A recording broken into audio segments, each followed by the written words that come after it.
Okay, that's the second Wren repair completed. As you can see, I've reassembled the machine and this is now ready to go back to its owner. I can't assemble it anymore beyond this point, I don't have the rest of the parts, but I have put all the bits I do have back together. I've cleaned the keyboard. It was in a very poor condition. It looks like some fluid had been spilt on it at some point, and there was a lot of sticky residue under the keys and on the underside of the board. So I gave that a good clean, took quite a bit of cleaning, but it's come up in exceptionally nice condition. All the keys work nicely, very good clean condition. I've given the case a good clean. That's again come up exceptionally nicely, no damage and very clean.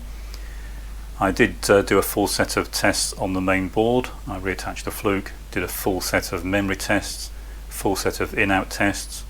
I attached the floppy drives. I used a test disk that the Wren should be able to read. It was in the correct format. It won't boot from it because it's not a boot disk, but the floppy drive controller did indicate that it could successfully read data bytes from it, and also the raw data looked good from both drives. I've rechecked the power supply, been right through the machine, given it a good clean, checked for any mechanical damage. A few minor repairs were needed, but nothing major. Total repair time for this was about 5 hours, just a handful of ICs, new CMOS battery, that sort of thing. Nothing major, and I would say these are not particularly easy machines to work on, simply because of the mechanical assembly is very odd and doesn't lend itself to easy repair. But these are nice machines and a very good addition to anyone's collection.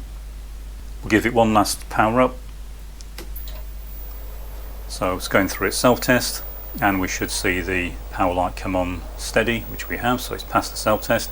I've of course fitted the correct size LED now, and we see the welcome screen, and that's as far as I can take this. As I say, I don't have a boot disk, so I can't actually boot this to the operating system.